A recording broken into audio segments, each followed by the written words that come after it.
Let's start with the most legendary banned item in tennis history, spaghetti string rackets. These weren't your typical tennis rackets, and they absolutely broke the game. In 1977, a German horticulturalist named Werner Fischer created something that would turn professional tennis upside down. His spaghetti string racket used multiple planes of non-intersecting strings instead of the traditional woven pattern. This bizarre design allowed players to generate absolutely insane amounts of spin, and we're talking about shots that would curve, dip, and bounce in ways that defied physics. The ball would come off these strings like it was possessed. Here's where it gets wild. Ilie Nastase, already known for his unpredictable antics, picked up one of these rackets and used it against Guillermo Vilas at Aix-en-Provence in 1977. Vilas was on a 50-match winning streak. The guy was unstoppable. But Nastase's spaghetti-strung shots were so unpredictable, so impossible to read, that Vilas literally couldn't return them. The frustrated Argentinian actually withdrew from the match, claiming he injured his wrist trying to handle Nastase's supernatural spins. A 50-match winning streak ended because of some weird strings. The tennis world lost their minds. Top professionals complained that the racket made the game unplayable. The ITF moved faster than they ever had before, officially banning spaghetti string rackets in 1978. They cited excessive spin and unpredictable ball behavior as reasons that destroyed competitive balance, but that wasn't the end of tennis equipment getting out of hand. And if you think the French Open was strict about clothing, wait until you hear about Wimbledon's obsession with the color white. We're talking about a dress code so rigid it makes military uniforms look casual. Wimbledon has enforced an all-white clothing rule since 1877. That's 146 years of color paranoia. The rule states that players must wear clothing that is almost entirely white, and they mean almost entirely. We're talking about underwear, bra straps, shoe soles, headbands, wristbands, everything. If it's visible and it's not white, it's banned. They've literally created a tennis tournament where players look like they're heading to a very athletic baptism. The most ridiculous example happened in 2014 when Roger Federer, had to change his shoes mid-tournament. His Nike shoes had orange soles, and Wimbledon officials spotted them faster than a hawk spots a mouse. The 8-time Wimbledon champion, the most elegant player in tennis history, got dress-coded like a high school student. He had to switch to all-white soles for his next match. Imagine being so successful at Wimbledon that you have a statue outside the grounds, but still getting in trouble for orange shoe soles. But here's where it gets even more absurd. Until 2023, Wimbledon banned colored underwear. Female players had to wear white undergarments, which created obvious problems during menstruation. It took until 2023 for them to allow dark-colored underwear for women. A tournament that prides itself on tradition took 146 years to figure out basic biology. The impact goes beyond just clothing complaints. Players spend thousands on all-white outfits they'll only wear for 2 weeks. Sponsors create special Wimbledon-only gear. And every year, some player gets warned about a tiny logo or colored thread, proving that Wimbledon's fashion police never sleep. Speaking of things that seem designed to annoy players, let's talk about the electronic devices that tennis officials treat like weapons of mass distraction: mobile phones and smartwatches. In a sport where players grunt, scream, and occasionally smash rackets, apparently a buzzing phone is where they draw the line. The ITF banned all electronic communication devices in the early 2000s when mobile phones became common. The reasoning was simple: prevent coaching, data analysis, or any outside communication during matches. Tennis is supposed to be a mental battle between two players, not a team sport where coaches can text strategy updates between points. Fair enough, right? Here's where it gets interesting. At the 2019 US Open, a junior player was disqualified for having their phone buzz during a match. Not for using it, not for checking messages, just for having it make noise. The phone was in their bag, they weren't even near it, but the buzz was enough for an automatic disqualification. Imagine training your entire life for a Grand Slam opportunity and losing it because your mom texted asking if you ate lunch. But smartwatches created an even bigger headache. These devices can receive messages, track statistics, even provide coaching insights. In 2018, several players were warned about wearing Apple Watches during matches. The problem? Some players genuinely use them for medical monitoring, heart rate, stress levels, health alerts. Tennis officials had to figure out the difference between medical necessity and technological cheating, which is about as easy as returning a Nadal forehand. The enforcement has become almost comical. Umpires now scan players like TSA agents looking for hidden devices.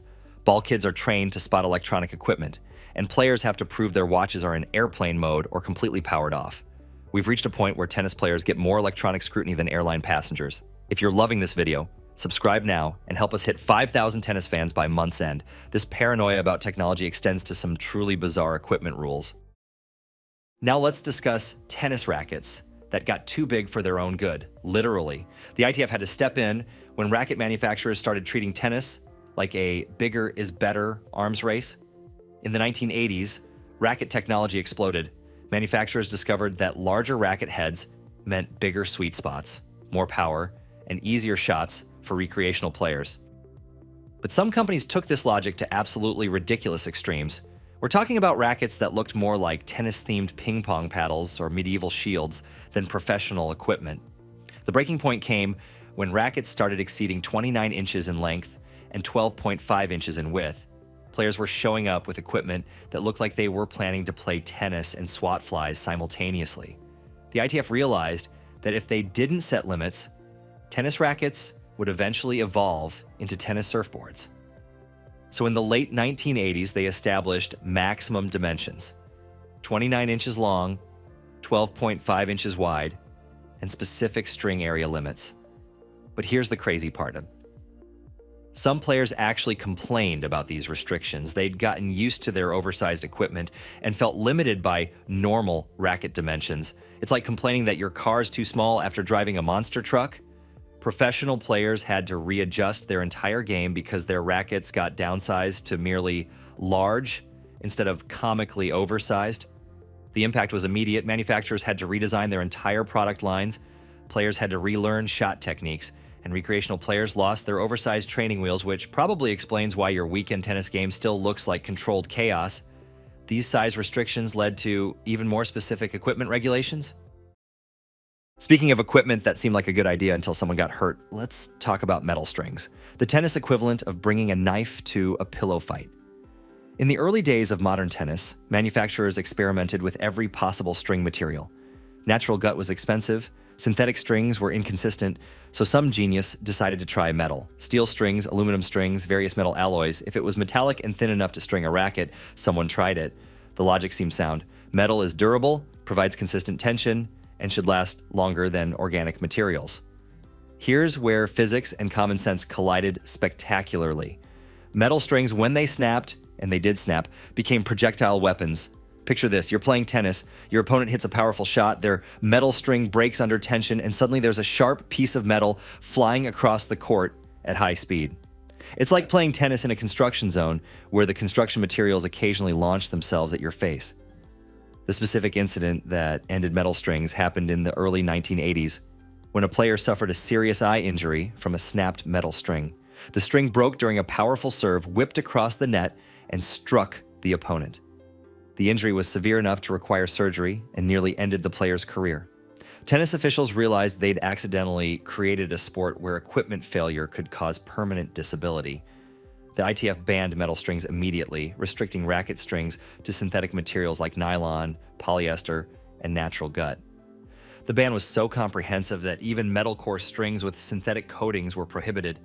They weren't taking any chances with flying metal projectiles disguised as tennis equipment. This safety-first approach extended to other potentially dangerous equipment modifications.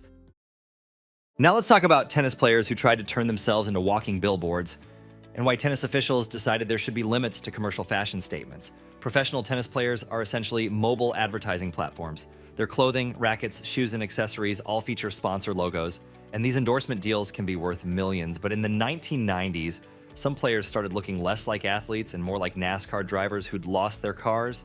Logos were getting bigger, more numerous, and more distracting. The breaking point came when players started wearing outfits that were more logo than fabric. We're talking about shoes that looked like they were designed by a marketing department rather than athletic engineers, and accessories that served no purpose except displaying brand names. Tennis matches started looking like fashion trade shows where people occasionally hit balls. Serena Williams faced this issue at the 2019 Australian Open when officials deemed her Nike outfit too logo-heavy. The swoosh was apparently too prominent, and additional Nike branding exceeded tournament guidelines. She had to modify her outfit mid-tournament, which is like being asked to change your identity halfway through a job interview. The irony? Serena was one of Nike's most valuable endorsers, but even she couldn't escape logo size restrictions. This commercialization control extends to equipment that affects court surfaces. Let's discuss footwear that tennis courts apparently find offensive, eh? Black-soled shoes. In a sport where players slide, sprint, and pivot constantly, Shoe sole color became a surprisingly contentious issue. Different tennis court surfaces require different shoe considerations. Grass courts, like Wimbledon's, are delicate and can be permanently marked or damaged by certain shoe materials and colors. Clay courts can be stained by dark rubber compounds. Hard courts can show scuff marks from black soles. Tennis officials realized that protecting court surfaces was just as important as protecting players. The specific problem with black soles is that they leave marks. Black rubber compounds, when dragged across tennis courts during slides and quick direction changes, create visible streaks and stains. On grass courts, these marks can kill the grass. On clay courts, they create permanent discoloration. On hard courts, they accumulate over time, making courts look dirty and unprofessional. Wimbledon is particularly strict about this rule because grass courts are expensive and time-consuming to maintain. The All England Club spends months preparing their courts for the tournament, and black sole marks can ruin that preparation in a single match. Players have been forced to change shoes mid-tournament when officials spotted black soles, even if the shoes were otherwise legal. The French Open has similar restrictions because clay court maintenance is an art form. The red clay surface can be permanently stained by black rubber, and those stains affect ball bounce and player movement. Roland Garros officials inspect shoes as carefully as they inspect rackets, ensuring that sole colors won't damage their meticulously maintained courts. This attention to court protection extends to other equipment that could disrupt play. Finally, let's talk about audio equipment that tennis officials treat like cheating devices, headphones and earbuds. In a sport where mental focus and concentration are everything, apparently listening to music or receiving audio input is considered unfair advantage. The ITF banned all audio devices during matches to prevent external coaching or communication. The rule seems straightforward. Tennis should be a mental battle between players, without outside audio assistance. But the enforcement has created some genuinely bizarre situations where players get in trouble for equipment they're not even using. Here's where it gets ridiculous. Players have been penalized for having earbuds in their bags. Even when the earbuds were turned off and stored away, the mere presence of audio equipment is considered a violation, regardless of whether it's being used. It's like being arrested for owning a car while walking on the sidewalk. The paranoia reached peak levels when officials started confiscating wireless earbuds during equipment checks. Players arriving at tournaments have their bags searched for audio devices like they're smuggling contraband. Bluetooth headphones are treated as potential cheating tools, even though most players use them only for warm-up music or post-match interviews. But here's the irony. Tennis matches are played in stadiums filled with crowd noise, music between points, and constant audio distractions. Players deal with screaming fans, blaring speakers, and ambient noise throughout matches. Yet a tiny earbud that could help them focus is considered unfair advantage. The logic is about as consistent as a recreational player's backhand. The enforcement has become so strict that players now leave all audio equipment in hotel rooms rather than risk violations. Tennis tournaments have created an environment where professional athletes are more restricted in their audio choices than airline passengers. Now let's talk about one of the sneakiest attempts at gamesmanship in tennis history. Players carrying extra balls to manipulate match situations. This sounds innocent until you realize how creative players can get with strategic ball management. Tennis players are allowed to carry balls between serves, but they're only supposed to have the balls provided by ball kids or picked up from previous points. The rule exists to maintain fair play and prevent players from disrupting match rhythm, but some players discovered that carrying extra balls could create opportunities for gamesmanship that would make a poker player jealous. Here's the specific incident that made headlines. Hugo Gaston, at the 2023 French Open, tried to pull off what might be the most expensive ball trick in tennis history. During a crucial point, Gaston appeared to deliberately drop an extra ball from his pocket, hoping to claim a let and replay the point. The problem? He was losing the point badly and saw an opportunity to get a do-over. It was like calling timeout in basketball, except timeouts aren't allowed and the referee wasn't buying it. The chair umpire immediately spotted the deception, reviewed the footage, and hit Gaston with a $155,000 fine, one of the largest fines in tennis history for a single incident. That's more money than most people make in 3 years, all because of one tennis ball. Gaston's attempted trick cost him more than some players earn in entire seasons. The impact was immediate and severe. The ATP clarified rules about ball possession, and umpires now watch players' pockets as carefully as they watch their serves. Players are required to show their pockets are empty before crucial points, and ball kids are trained to count balls more carefully. Tennis officials essentially turned ball management into a security operation. Speaking of balls, let's discuss how tennis officials became more protective of their spherical equipment than parents are of their children. The ITF's ball approval process is so rigorous, it makes FDA drug approval look casual. Since 1925, the ITF has maintained strict standards for tennis balls used in professional tournaments. Balls must meet exact specifications for weight, bounce height, compression, and durability. These aren't suggestions, they're requirements enforced with scientific precision. Every ball used in ATP tournaments and Grand Slams must pass tests that would make a NASA engineer proud. The reasoning is simple. Consistent ball performance ensures fair competition. Different balls bounce differently, fly through air differently, and wear down at different rates. Using non-approved balls would be like playing basketball, where some hoops are 9 feet high and others are 11 feet high. The game becomes less about skill and more about equipment lottery. Here's where it gets interesting.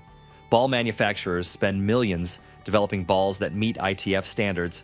Wilson, Dunlop, Penn, and other companies have entire research departments dedicated to tennis ball engineering. They test bounce consistency, felt durability, internal pressure, retention, and aerodynamic properties. It's like Formula One racing, except instead of cars, they're perfecting fuzzy yellow spheres. The enforcement is absolute. Tournament directors can't just grab balls from the local sporting goods store if they run short. Every ball must be from approved batches, stored under specific conditions, and replaced according to strict schedules.